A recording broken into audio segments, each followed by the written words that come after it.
What is up, guys? Welcome back to the channel and welcome back to another episode of Bleeding BnG. Not even gonna lie, gotta get back used to this. Gotta get back into the flow of things because we haven't done this in quite a while. In over a month, actually. And today we're recapping a Commanders loss to their cross-state foes because they're not really our rivals. But the Commanders fell to the Baltimore Ravens to the score of 23-30. But before we get too deep into this video, you already know what I'm going to say. Be sure to comment, be sure to like, be sure to subscribe. On the road to 2,000 subscribers, and I can't do it without you guys. So go ahead and hit that subscribe button. Flood those comment sections. I love interacting with each and last one of you guys. And without further ado, let's get into this video. Like I said, to give you a timestamp, as I do for all of my videos, it's Sunday, October the 13th. It's about 10:30 p.m. and we're about 6 hours removed to the Commanders falling to the Baltimore Ravens. Like I said, are they our crosstown rivals? No, we're just going to call them our crosstown foes because we only play them once every 4 years. They're not in our conference. And, while this game was billed as, a potential game of the year candidate up until this point and a potential game of the year candidate throughout the entire NFL season. And it was getting a lot of hype in the national media and everything and the local media and everything of that nature. While I didn't think that this was a rivalry game, this was a bragging rights game, and this was a game that I really wanted. Not even going to lie to you, not even going to hold you. And I know that we're 4-2, so I'm not going to try to speak with too much hyperbole because, the arrow, the projection arrow still is pointing up. But like I said, I'm not going to lie to you and not say that I didn't want this game desperately. Not going to lie to you and not say that I didn't want this game desperately. And like I said, it's not a rivalry game, but it's more so a bragging rights game. And I guess for the next 4 years, unless we play them in the Super Bowl, which can be quite a real possibility, I guess we're still little brothers in the DMV, even though Baltimore is not a part of the DMV. But we'll say that for another day because y'all got the dub. So, we got to be nice over here today. I can't talk too much shit when, y'all got the dub. But let's get into this game, man. To start with, the franchise quarterback, everybody going to this game was built as, Jaden and Lamar as if they were playing each other and not Jaden Daniels versus the Ravens defense and Lamar Jackson versus the Commanders defense. But, they have similar playing styles. Well, I don't think they're, super similar comps. This was, I heard Jim Nantz saying going into the game that this was the first ever matchup where both starting quarterbacks were averaging over 60 rushing yards. So you see the comps and you see the type of, trajectory that Jaden Daniels is taking the Commanders on in hopes of it being this similar trajectory that, the Baltimore Ravens have been on since they drafted Lamar Jackson. So let's get into Jaden Daniels and how he performed. To be quite honest, I think that Jaden Daniels rose to the occasion again.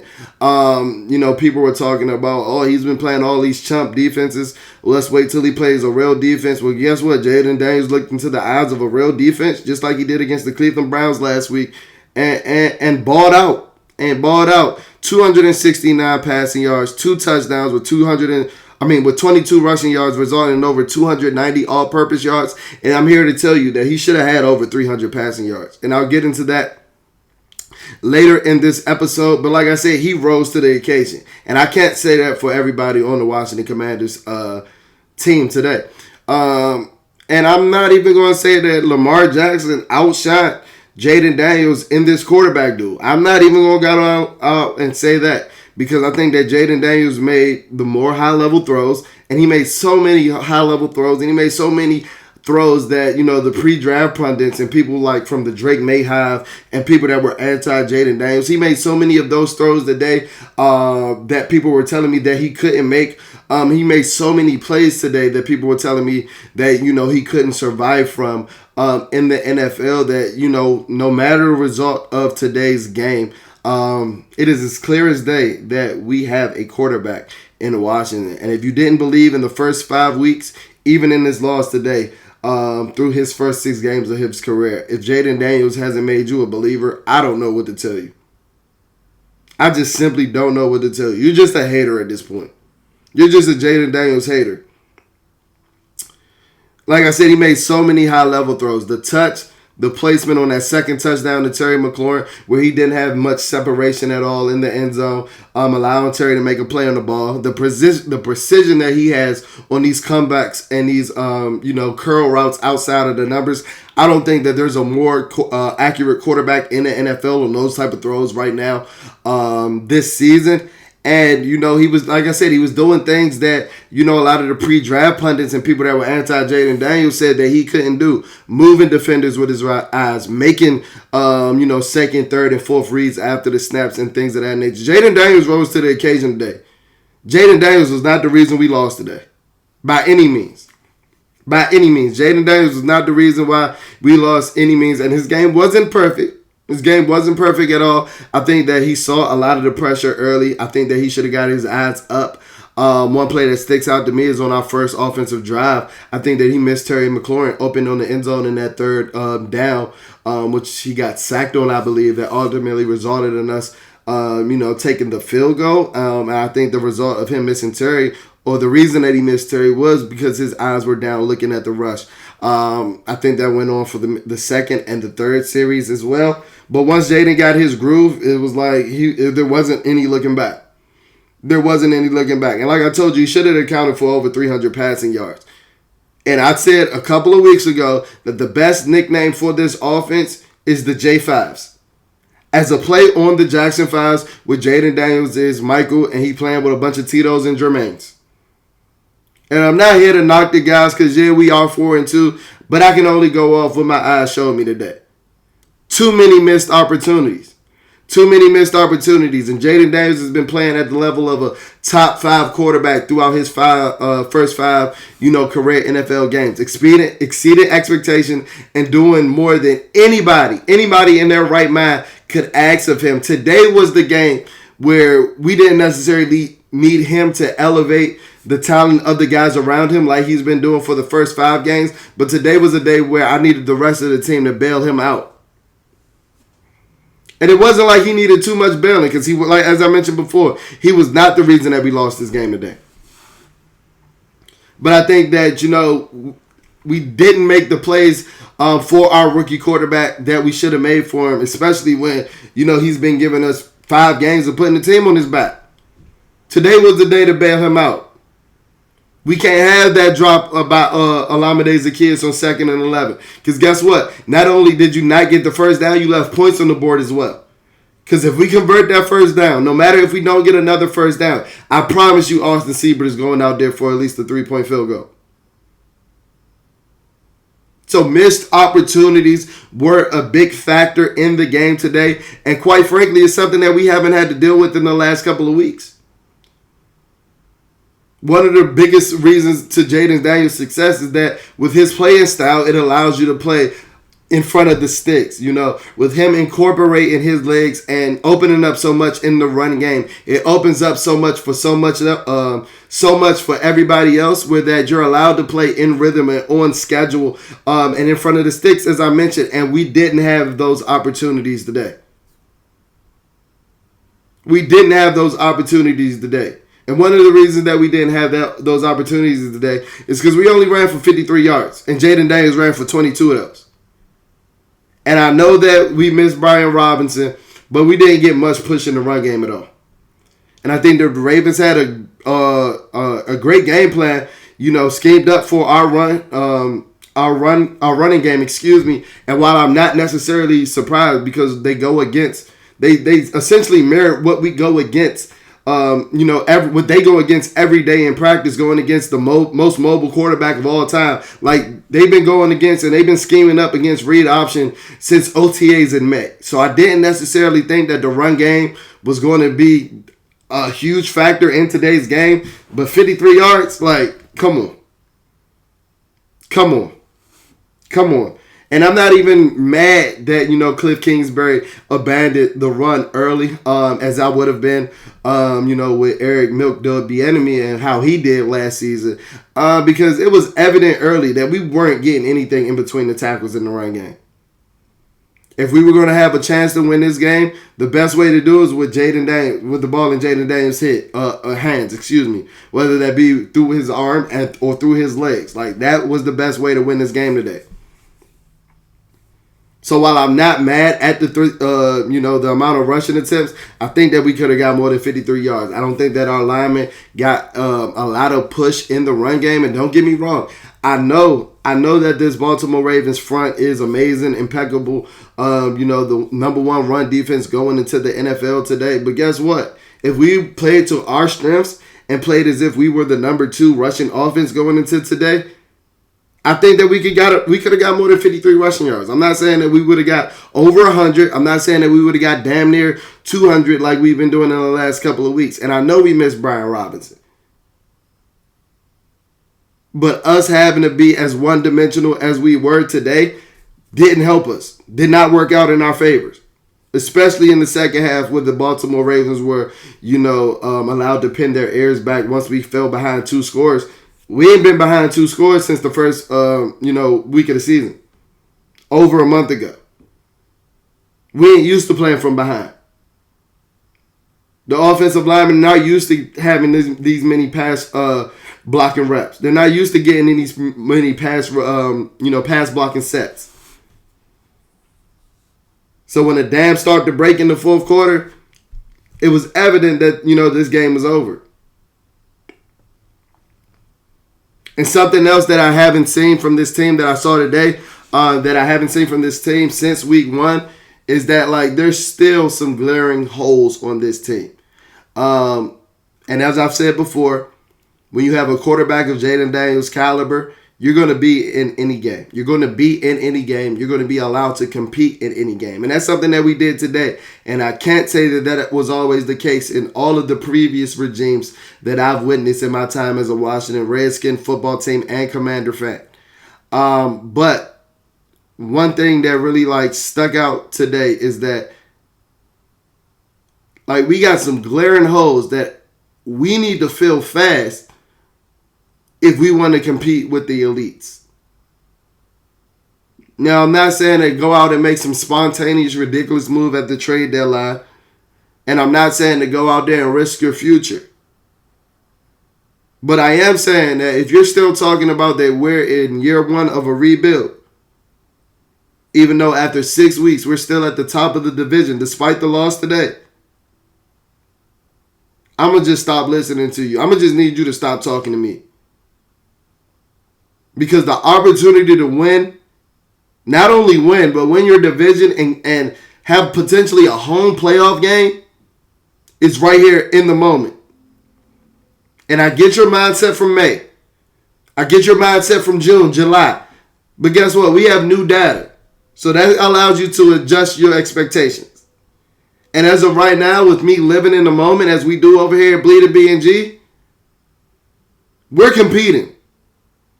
We're competing. We're good enough to compete. And I made a tweet today that said that Adam Peters needs to go out and make a couple of moves before we waste the season.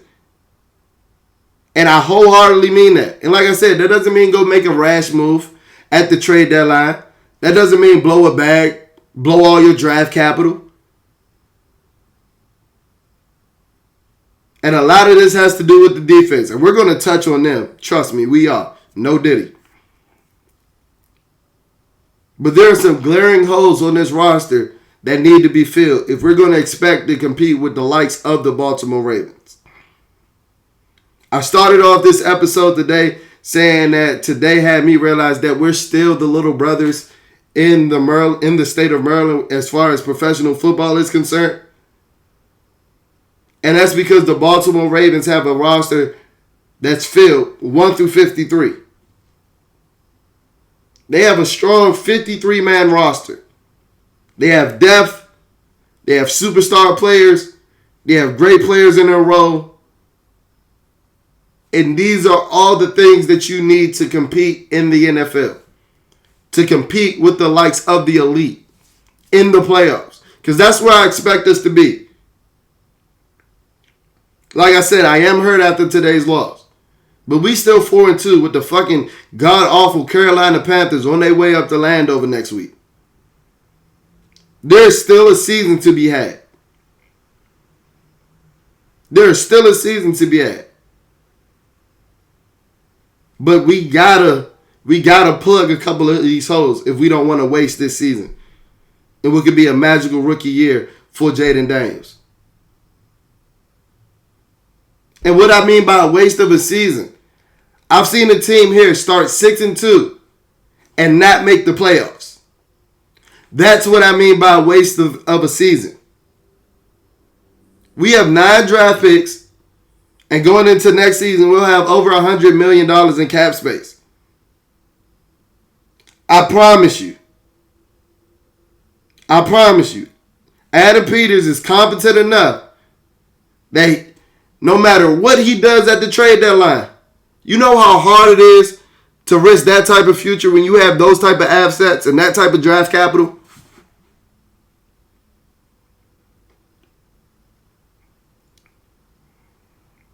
But like I said, I'm going to get into that with the defense.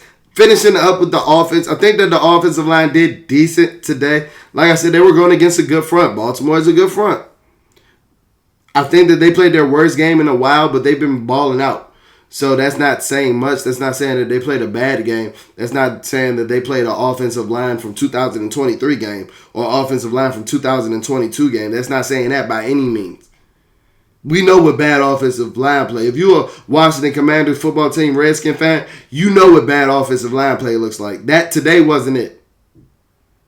Like I said, I think Jaden was looking at the pressure, some pressure that, quite frankly, wasn't there, I think, to start the game. But once the dam broke in the fourth quarter, that's when the sacks came. That's when the penalties start to come. And that's what's going to happen when you're playing from behind. So I'm not going to hold that against the offensive line. They were playing in new scenarios that they weren't necessarily used to this season. So they can learn from this. I think Jaden did a good job spreading the ball out to the wide receivers and the pass catchers again today. Zach Ertz caught the fountain of youth, leading us in receiving yards with 68. I don't know how he didn't get in the end zone on that one play where he got tackled at the 1 yard line. If I could have $5 for every time a Jaden Daniels pass catcher gets tackled inside the 3 yard line. Let me say that a little bit clearer. If I can have $5 for every time that a Jaden Daniels pass catcher gets tackled inside the 3 yard line, I'll be a rich man right now. And I don't want to hear about how he only got 4 or 5 passing touchdowns and you don't acknowledge the fact that he done had 3,760 dudes get tackled inside the 5 yard line off of his passes alone. Caleb Williams fans. These are the reasons why he was in the MVP talks prior to today. These are why you got to look at just the paper and get the context of the stats as well. I think he did a good job spreading the ball around. Terry McLaurin had 6 receptions for 53 yards and 2 touchdowns. Terry McLaurin has played like a 1 over the course of the last couple of weeks. Never said that Terry McLaurin wasn't a number 1 receiver. There's got to be 32 number 1 receivers. There's 32 teams, right? And Terry McLaurin is easily a top 32 wide receiver. I just said that Terry McLaurin wasn't elite and he wasn't top 10. And despite a decent performance today, the way that the Baltimore Ravens played him in comparison to how they played Jamar Chase last week and how they played Devontae Adams in week 2 showed me that, the league thinks that, they might agree with my sentiment that Terry McLaurin is not quite to the level of those guys. And that's not a knock. That's not a knock. If you saw the way that the Baltimore Ravens were covering Jamar Chase last week, they weren't playing cover 0 and cover 1 like they did against Terry McLaurin today. And I know they got T. Higgins on the other side. But they didn't even do that with Devontae Adams. And he got a bunch of T-toes on his offense as well. So while I love Terry, very good player, today just confirmed my, validation that it's levels to this, wide receiver play. And Terry McLaurin is in that tier 2 level, which isn't a knock by any means. Still a number 1 receiver. 2 touchdowns today. Got blasted by Kyle Hamilton. Got up like he ain't feel that shit. So, Terry McLaurin's a stud. We knew this. The Baltimore Ravens, I didn't think that they necessarily feared any of our pass catchers today, despite them giving up a gazillion yards in the first 5 games of the season. So that'll do it for the offense. I think that Cliff dialed it up as best as he could with us getting behind the sticks. I love the flea flicker into the screen pass. Like I said, Austin Eckler didn't do much in the run game, but he gave you about 40 yards catching the ball out of the backfield. And we competed. The offense competed its ass off. And if the defense could have got one stop, who knows? They never gave Jaden Daniels a chance to at least tie the game in the second half. Even though he gave us countless amount of scoring opportunities. So, yeah, like I said, this was the game where the rest of the team needed to elevate their play for Jaden, and they simply couldn't do that. So I know I've talked a lot about the game. And you know you called me Bleeding BnG for the most raw, uncut, and unfiltered analysis on your Washington Commanders. And here it goes. Quite frankly, here it is. I gave you the great spiel about the game. I believe everything that I've preached to you guys so far in this episode. But to be quite honest, this game was over before it started. Because at 11:30 a.m. today, it was announced that Emmanuel Forbes and Jamin Davis were a part of the 7 or so inactive players on this game day, with, Jamin Davis and Emmanuel Forbes being healthy scratches. And when I say that this game was over before it started, and when I say that this game showed me that we still have some glaring holes, you can't compete with a roster as elite as the Baltimore Ravens with zero production from your first round draft picks in four of the last 5 years, 5 of the last 6 years. Chase Young's in New Orleans, and Emmanuel Forbes and Jamin Davis kicking it on the sideline. That's 3 first-round defensive draft picks since 2020 that made zero impact on the field today.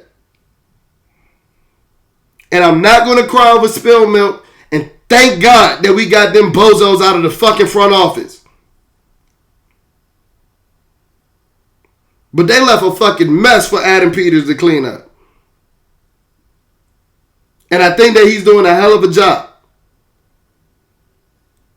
But while the iron is hot, you need to strike. And I need us to be buyers at the trade deadline.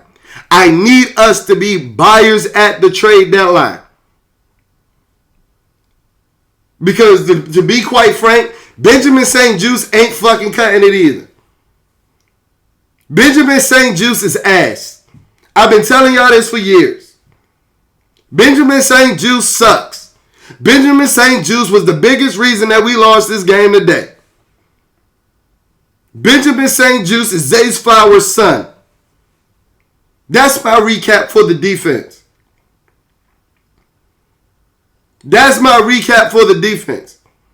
And I know we don't have the personnel, but why don't we have the personnel? Why can't I trust one of my corners to go up and lock man to man? Y'all acting like I'm asking him to cure cancer. Y'all acting like I'm asking for too much for one of my cornerbacks to cover. I don't want to hear about a scheme fit. Benjamin St-Juste been getting cooked in every scheme he's been in. And a lot of y'all fans that from that weird ass hive that stands for any player that wears fucking burgundy and gold, all of y'all keep holding on to that bullshit ass game that he had against Justin Jefferson in 2022 when he made a couple of plays on the ball. Well, guess what? Justin Jefferson still had 100 yards in that game. That should show you how low the bar is for Benjamin St-Juste. Benjamin ass juice. Niggas slower than me out there on an island getting cooked. And shout out to the Ravens. You know they went into that film room. They went into that film bank. And they went up and pulled up the joint practice sessions from 2023 where Zay Flowers was baking Benjamin St-Juste. Do y'all remember when he shook him outside of the fucking screen? When he wasn't on the fucking camera anymore? Well, guess what? That shit was on loop all day today. We had Zay Flowers looking like prime Steve Smith out that bitch today.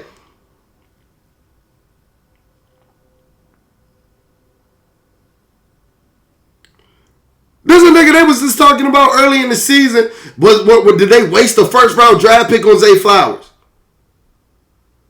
And I told Baltimore fans, just you wait until you play the Washington Commanders. They gonna make him look like prime Antonio Brown. And boy, was I right. Boy, was I right. And the thing is, with the Baltimore Ravens, like, you gotta play. You gotta put 8 in the box. You going against a 297-pound running back. And Derrick Henry that runs a fucking 4.4. Like, this shit is fucking insane. So I understand why you stacking the box. I understand why you're selling out against the run. Why are y'all acting like I'm asking Benjamin St. Juste to find out who killed fucking Tupac Shakur? Because I'm asking him to play man-to-man defense. Isn't that a part of the job requirement?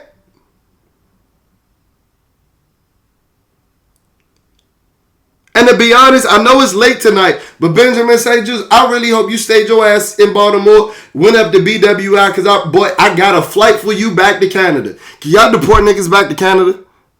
Can we deport niggas back to Canada?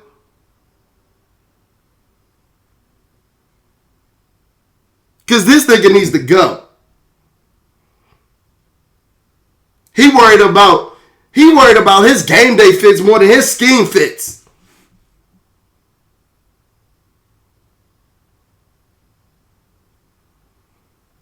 And like I said, you got to sell out 8 against the box. You're going to have to play man-to-man against the Baltimore Ravens when you got fucking backfield 6,000 back there with Lamar Jackson and Derrick Henry. You got to sell out against the run.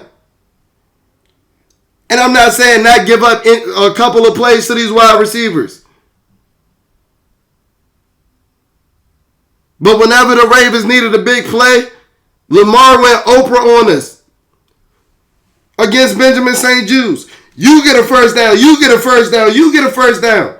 Rashad Bateman, you get a first down. Zay Flowers, you get a first down. Mark Andrews, you get a first down. Like, what? Mark Andrews been moving worse than my grandmother all season.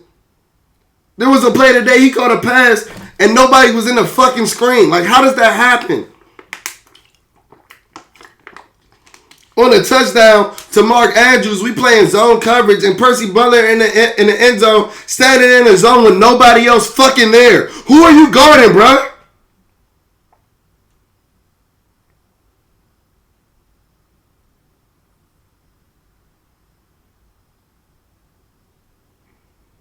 Then the defensive line just falling like flies. Jonathan Allen's titty hurt. He out the game. Because he got him buck up and tackle Derrick Henry. He ain't built for this no more. Dorrance Armstrong out the game in the first half because his ribs. I knew when I saw that team picture come out on Saturday when they talking about the guys boarding the bus or taking pictures of the guys boarding the bus. And I seen Dorrance Armstrong with 2 4-count strip mills in his hands. Fucking hands full of Chick-fil-A. I just knew he wasn't built for this. I just knew he wasn't going to be ready today. His ribs wasn't hurt. His stomach hurt. He had fucking Chick-fil-A all night. And if y'all think I'm lying, go look at the Commander's Instagram page. At the pictures from yesterday.